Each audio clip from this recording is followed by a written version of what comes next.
Guys এরকম যখন রাত্রেবেলা কাজ করতে বসতাম, মানে বাবা জিজ্ঞাসা করতো যে কাজ কতক্ষণ চলবে।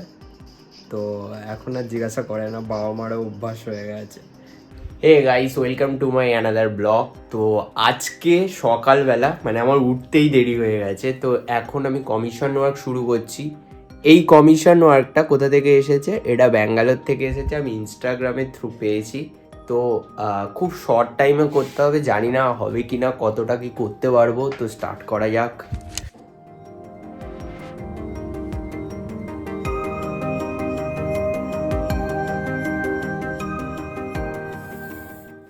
গাইস এখন যে প্রসেসটা করছি এটা গ্রিড মেথড। তো এইটা করতেই হবে, না করলে পারফেক্টভাবে আউটলাইন করাও যাবে না। তো দেখা যাক, তাই করছি আর কি। বিষয়টা হচ্ছে আমি এত শর্ট টাইমে কমিশন ওয়ার্ক করি না, তার কারণ মানে এত শর্ট টাইমে কমিশন ওয়ার্ক করা খুবই চ্যালেঞ্জিং বিষয়। তার কারণ টাইমও শর্ট আর পারফেক্টলি ড্রয়িং করতে হয়, সারাক্ষণ কমিশন ওয়ার্ক করতে হয়। তো সেটা খুবই আর কি মানে কষ্টদায়ক অ্যাকচুয়ালি।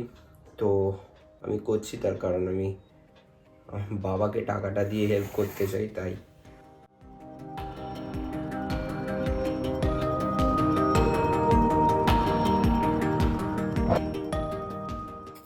তো যে ভিডিওটা এখন দেখতে পাচ্ছ, এটা অ্যাকচুয়ালি এক হাতে আমি শ্যুট করছি আর এক হাতে ড্রয়িং করছি, এই হাতে ড্রয়িং করছি, এই হাতে শ্যুট করছি।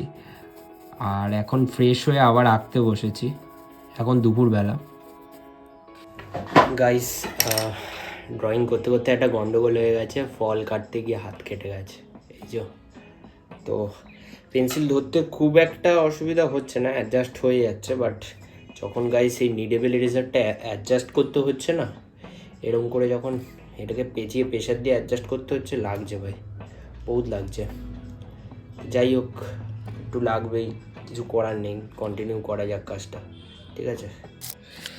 গাইস একটা মজার কথা, সেটা হচ্ছে হাত কাটাতে একটা সুবিধাই হচ্ছে, বেশি প্রেশার দিয়ে আমি তো এমনিতেও শেডিং করি না, তো খুব একটা অসুবিধা হচ্ছে না। আমার কথা শুনে অনেকে হয়তো আমাকে পাগল বলবে, বাট এটা মনে করলেই তো এগানো যাবে, তাই না? যে আমার কিছু হয়নি, যদি ভাবি যে আমার কিছু হয়েছে, তো কিভাবে এগাবো, তাই না? এটা দেখে হয়তো তোমাদের মনে হতে পারে আমি কিছু হয়তো ড্রয়িং করিনি, অ্যাকচুয়ালি আমার ড্রয়িং ক্লাস করানো আছে, তো ওই জন্য আমি এখন ড্রয়িং ক্লাস করাতে যাব। তো এটা 4:30 থেকে, তারপরে আরেকটা ড্রয়িং ক্লাস আছে, এখন আমি সময় পাবো না করার, তো আবার রাত্রেবেলা থেকে এরপর থেকে কন্টিনিউ করব। 7 hours later. গাইস এইসবে আমি এলাম, তো আজকে এখন ডিনার কমপ্লিট হয়ে গেছে, তার কারণ আমি যেখানে ক্লাস করাতে গেছিলাম, তো তারা মানে আজকে ডিনারটা ট্রিট দিল, খুবই ভালো লাগলো। তো এখন আবার আমি ড্রয়িং কমপ্লিট করব, তার কারণ তোমরা নিশ্চয়ই জানো যে আমার কমিশন ওয়ার্কটা এখনও বাকি। তো ফিরতে ফিরতে রাত 10টা বেজে গেছে, এখন এই 10 মিনিটে একটু ফ্রেশ হয়ে নেবো, তো তারপরে আবার কাজটা কমপ্লিট করব, কারণ আমার মানে কাজটা তো খুব তাড়াতাড়ি আমাকে সাবমিট করতে হবে, তাই না? তো চলো স্টার্ট।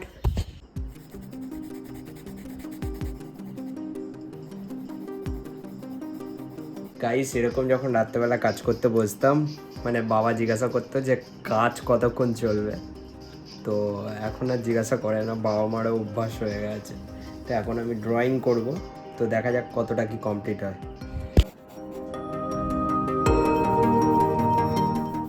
কালকে রাতেই ভেবেছিলাম আমি ড্রয়িংটা শেষ করে দেবো, কিন্তু আর শেষ হলো না। তো অনেকক্ষণ ড্রয়িং করার পরে আমি ক্লান্ত হয়ে শুয়ে পড়লাম, এবং তারপরে আবার সকালবেলা থেকে কিছুটা ট্রাই করলাম, সকালবেলা থেকে করতে করতে দুপুর হয়ে গেল। তো এখনও আমি ড্রয়িং করছি, তো আজকে কমপ্লিট করার চেষ্টা করছি আর কি।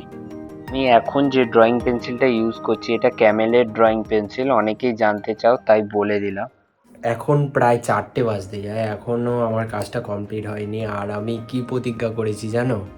বলছি, এই ড্রয়িংটা পুরো কমপ্লিট করব, তারপরে স্নান করতে যাব, জানি না কখন স্নান করব, কখন খাবো। তো এইটা কমপ্লিট করাটা সবার প্রথম প্রায়োরিটি, তো তারপরে আমি সব কিছু করবো। এই ব্যাপারটা হচ্ছে আমি খেয়ে দিয়ে ঘুমিয়ে পড়েছিলাম, তো তারপরে সন্ধে হয়ে গেছে, এখন এখানটা কেমন লাগছে আমি তোমাদেরকে দেখাচ্ছি। ঘরে এখন আর কাজ করা যাবে না লাইট ছাড়া, তার কারণ ওই বাইরে থেকে লাইটের আলোটা এখানে আসছে। তো এখন আমার অফলাইন ক্লাস আছে, আমি অফলাইন ক্লাস করাতে যাব, তারপরে আবার অনলাইনে আছে। দেখি আজকে রাত্রে কিছুটা ফিনিশিং টাচ দিয়ে আমি ক্লায়েন্টের সাথে কথা বলে নিয়েছি, কালকে আমি এটাকে ডেলিভারি করব। আমি তার পরের দিন সকালবেলা উঠে হ্যাপি বার্থডে পাপাটা লিখলাম, তার কারণ ক্লায়েন্ট রাত্রেবেলা বলেছিল যে হ্যাপি বার্থডে পাপাটা এরকম লিখে দিতে, মানে উপরের দিকে, তো তাই জন্য আমি লিখে দিলাম। আর এইটা আর কি সে দেখে খুবই খুশি হয়েছে এবং সে বলছিল যে একটু তাড়াতাড়ি আর কি সেন্ড করে দেওয়ার জন্য। তো পরের দিন সকালবেলা আমি ডিটিডিসি দিয়ে সেন্ড করলাম। গাইস এই সবে আমি বাড়ি এলাম, এখন 10টা বেজে গেছে। তো ড্রয়িং ক্লাস করাতে গেছিলাম, ছবি ডেলিভারি করলাম, বাবার একটা কাজ ছিল ওটাও করে এই সবে ফিরলাম আমি। তো দেখা যাক রাতে যদি কোনো ড্রয়িং করি তো দেখাবো। আর এই ব্লগটা এখানেই শেষ করছি। যদি ভিডিও ভালো লাগে লাইক ফাইক করে দিও, কমেন্ট করো যদি ভিডিও ভালো লাগে। তো তো বন্ধুদের শেয়ার করো, আমার এই চ্যানেলটা নতুন, এই চ্যানেলটাকে একটু সাপোর্ট করো। Tata, bye bye.